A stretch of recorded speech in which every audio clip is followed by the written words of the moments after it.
ايش تعمل يا يوسف؟ مسكين مش فاضي يا راجل. مضغوط يوسف.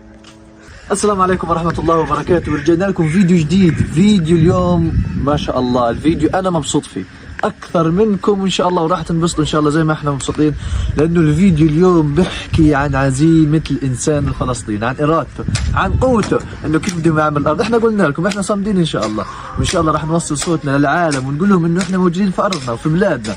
واليوم وصلنا لمنطقة اللي هي في أقصى شمال قطاع غزة، لإنسان حارب الطخ والألم والوجع، حارب كل الظروف الصعبة والقاسية، وعمر أرضه وبلاده لحتى يزرعها. وراح تنصدموا الآن من المنظر اللي حتشوفوه. خلونا مع تعال يا يوسف. طبعا زي ما انتم شايفين ما شاء الله اشي. تعال اوعى تدعس على الزرع يا بابا، من زمان يا جماعة ما نشوف الزراعة. ما شاء الله ما شاء الله. السلام عليكم. وعليكم السلام ورحمة الله.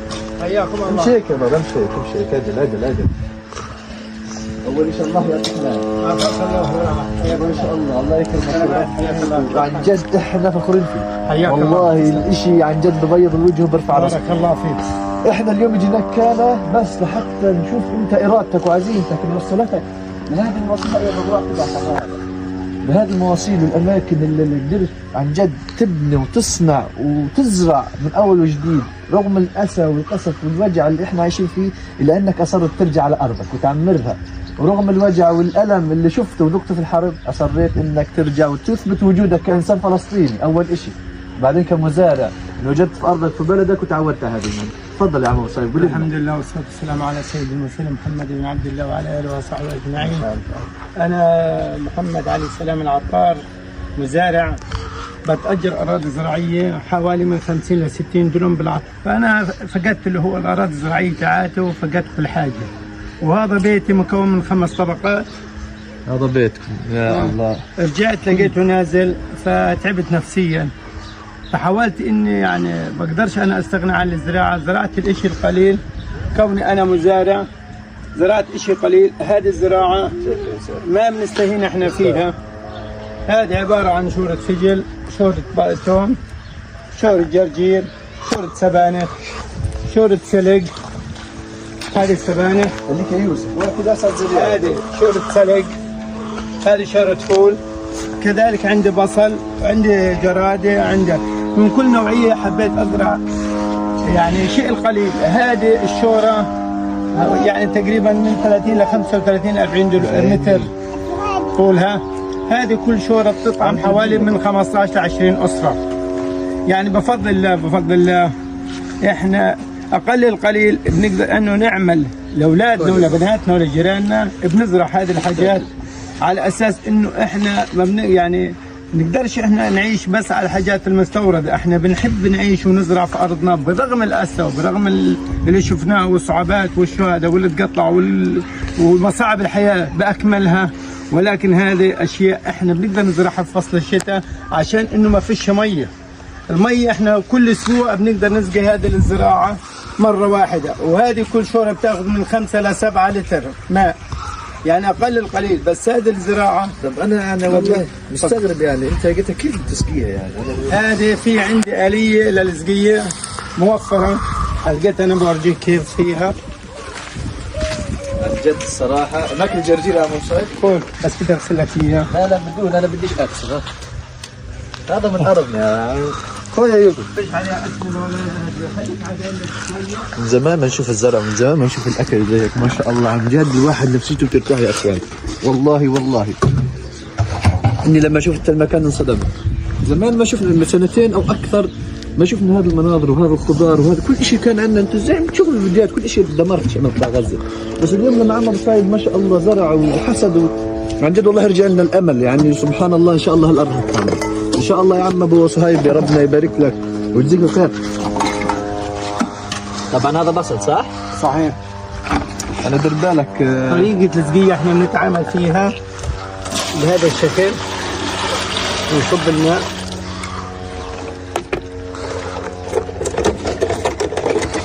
مقدرات الحياة أقل القليل، ولكن بنحاول إن إحنا بهذه الطريقة يا الله ما شاء الله، هيك بتسقي كل الزرع يعني كل كرد الوقت. انا بسقي تقريبا كل لا يا شهر بابا 11 على البيت. بتاخذ من تقريبا 7 لتر ل 10 لتر. فانا بسقي هذا بالشكل اقل القليل. وهذا فصل الشتاء، وكل اسبوع بنسقي مره.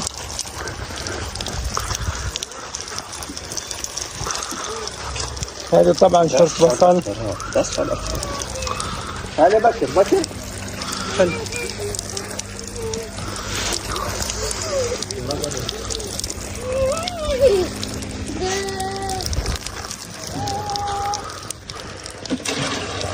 يعني انتم شايفين يا اخوان ما شاء الله في كرد المياه واحد قديش ساقط ما شاء الله، يعني هيك بوفر. هذا نص جردل طبعا. لا مشينا في بكر مبسوط.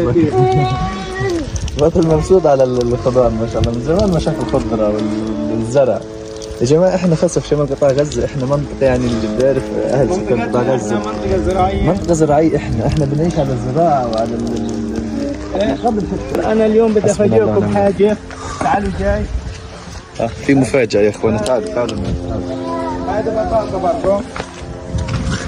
هذه بطاطا بنزرعها كل كيلو بطاطا من 10 ل 15 كيلو.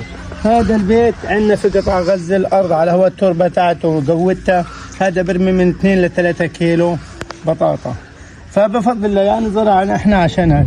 اليوم احنا زرعنا برضه بطاطا جديده. هذا عباره عن شورة فستق. لا بس شو اسمه، هي بدأت تطلع. يعني بدنا ناكل فستق ان شاء الله السنه يا عم ان شاء الله. هي حبة الفستق بدأت تطلع. هي فستق بدأ يطلع. زرعنا شورة فستق هذه، وهي شورة طبعا. هذاك شورتين اللي هو البصل. احنا هنا بنزرع الحاجة اللي بنستفيد منها اللي زي البصل عشان الاكل والطهي والحاجات اللي زي. كذلك الامر عندنا حضانة هان للنعنع. هذا للشاي. بدل ما نستنى احنا قصة المرامية تجينا مستوردة من بلاد لبلاد، فاحنا بنعمل حضانات. وبعد هيك في فصل الصيف بننقلها. بننقلها. هذا نعنع ريحته طيب وبنستعمل للشاي. كذلك الامر للسلطات وللاكل. هذا بكر. وفي عندي برضو الفوق حاجات حلوة كثير. هذه شجرة الابو الصراع. هذا ما تبقى من الجنينة تبعت البيت. تخيل هذه كانت في الأصل جنينة اللي هي عبارة عن أبو صرة وتفاح وأفوكادو من كل الشجر. فلما اجت اليهود وجرفت لنا الشجر وجرفت كل شيء. هي طبعا الشجر هي ناشف. رقة في يوسف عندك. هي عرق شجرة هذه. اتفرج عليها يا اخوان. هذه شجرة. هي عرقها وهي شرشة. هذا عمرها حوالي 20 عام. هي عرقها شرشة. طبعا هذه ناشفة. هذه اللي لقيناهم اليهود مجرفين المنطقة كلها هي وما لقيناش شيء. طبعا هذه الشجرة اللي انتم شايفينها الأبو صرة أنا هي مفسوخة ولكن سقيناها وقاعدين بنمشي فيها. عارفين يا اخوان هذه المنطقة اللي بيحكي فيها العم ابو صعيب الله يبارك فيه، هذه المنطقة اللي احنا المرة اللي فاتت جبنا فيها سقيا المياه اللي على البث المباشر، لأنها منطقة مقطوعة نهائيا، يعني احنا على الخط الأصفر اللي بسموه اليود خط الأصفر. ايش بدك؟ لا يا بكر المدية صعب شوية. يا بكر بده بطاطا. واحنا في غزة طبعا يعني الشيء القليل أقل القليل موجود. فايش بصح يعني 2 5 كيلو 10 كيلو بنحاول ان احنا ايش نفعل. اليوم احنا زرعناها لكم بالشكل هذا. هذه اليوم زرعناها. هذه اللي هي بطاطا. هيك بتنزرع البطاطا؟ هيها طبعا الحبة بتتشقف لتنتين. هي بطاطا يا بكر. سامع علي؟ هيها. هي العين تبعتها طبعا. في لها عين هيها. هي هذه العين تبعتها. وهي بتنبت منها الزراعة. صحيح. وهي كمان هذه لها عين هيها. بطاطا قاعد. هذا طبعا السلق احنا ما يعني بنزرعه وبنقيمه مره واحده. طبعا احنا بنقصه. هذا بنقص عباره عن 4 قصات. كل قصه طبعا بنطعم منها اللي هو بناتنا اولادنا جيراننا حبايبنا. فاحنا بنحاول انه نحيي الارض باقل القليل حتى احنا بنستطعم في الاشي اللي بنزرعه، لانه هذه فيش عليها اي نوع من الاسمده. وانتم طبعا عارفين احنا في اجواء الحرب في قطاع غزه بدخلش علينا احنا لا اسمده ولا في عندنا زبل ولا في عندنا ادويه ولا اي حاجه. فهذه كلها الزراعه بفضل الله بتيجي بدوروا على البطاطا. احنا هذه الزراعه فيش وين البطاطا يا بابا؟ الزراعة هذه كلها طبعا احنا بنزرعها بدون أسمدة وبدون أدوية، وطبعا هذه إرادة الله عن طريق اللي هو فصل الشتاء. فيش في عندنا هنا أي نوع من الدواء ولا في أي نوع من الكيماويات ولا في أي حاجة. حب البطاطا يا بابا. خلاص لما ان شاء الله عم مصايب دير بالك لنا اكلة بطاطا عندك. قول إن شاء الله. يلا قوم. واحنا كمزارعين بنحافظ على الارض وبنحب الارض تاعتنا برغم الاسى والجروح اللي احنا بنعاني منها في قطاع غزه ومن قل القليل. كنا الكرام واحبابنا زي ما انتم شايفين الصوره قدامكم، الصوره بتحكي عن نفسها. اليوم اراده وعزيمه الانسان الفلسطيني المزارع الفلسطيني اللي تربى وعاش على الامل والاراده والعزيمه هي مصوره عندكم صوره بهيئه بافضل صوره ممكن تشوفها في حياتكم. يعني الدمار والخضار مع قله الامكانيات وعدم وجودها، الا انه نجح بانه يزرع ارضه ويكبرها ويشتغل فيها ويرجع يعمرها الحمد لله. بدنا نعمل سلق بسبانة. نعمل سلق بسبانة. ان شاء الله. ايش تعمل يا يوسف؟ ايه؟ بدنا نعمل سلق بسبانة. ايوه شاطر. ايه؟ ان شاء الله بنساعدكم ايش تعمل يا يوسف؟ مسكين مش فاضي يرد. مضغوط يوسف.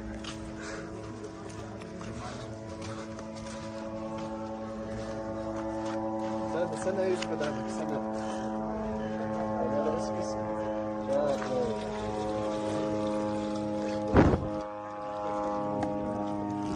بكره بدك تصير مزارع؟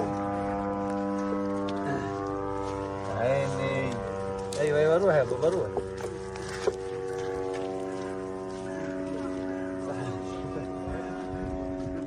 يلا اسقي الشوط الثاني الجانب هذا الزراعة الثاني. الجيل احنا غسلناه من الرمل عشان في الشتاء طبعا والتراب، وبرضه المي اللي احنا غسلنا فيها بنرجعها للشجرة عشان تستفيد، لانه احنا في غزة بنعاني من شيء اسمه مية. فاحنا بنعاني من المية في غزة فبنحاول. راحة يقتل ما شاء الله، اجواء شتوية وجرجير من ارضنا ومن تعب وشغل عم بصيب. الله يا رب يجزيك على خير. بفضل الله طبعا. انا والله حابب اشكرك واقول لك الله يبارك فيك، الحمد لله وشكرا لك كإنسان فلسطيني مثلتنا. انت بتمثل الاراده والعزيمه الفلسطينيه. الحمد لله رب العالمين. ان شاء الله ربنا هيك بكرمنا يا رب وبيجمعنا يا رب في هالارض ومعمر، تكون يا رب زارع زي ما كنت تزرع زمان. أزكى حاجه اكلها في كل هالشتاء جرجرتها. الحمد لله.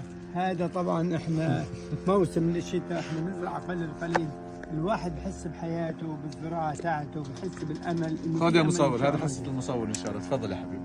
صحه وعافيه. على الشعب قلبك. قلت عموني شنو نعمل يا جماعه، بنضطر نجبر بخاطره. زي ما حكيت لك يا عم صاحبي ان شاء الله صورتنا وصلت للعالم. احنا شعب اراده وعزيمه، وان شاء الله راح نكمل وبهذا الطريق والنهج اللي احنا ان شاء الله مستمرين فيه، وبقوه الاراده الفلسطينيه راح نعمر هذه البلاد. لما نقول لكم احنا حنعمرها ان شاء الله ما بنمزحش معكم. من وسط هذا الشخص اللي عمر شويب عمل معجزه. هذا زي ما انتم شايفين المنطقه كانت هذه دمار، كلها كانت ركام. نظفتها، زرعها، زبطها، وهي زرع فيها ما شاء الله شو ورد من الخيرات والزراعه، والحمد لله قدر ينجح ويوصل رساله انه احنا موجودين وعلى الخط الاصفر يا جماعه. الاطلاق النار بضل شغال 24 ساعه.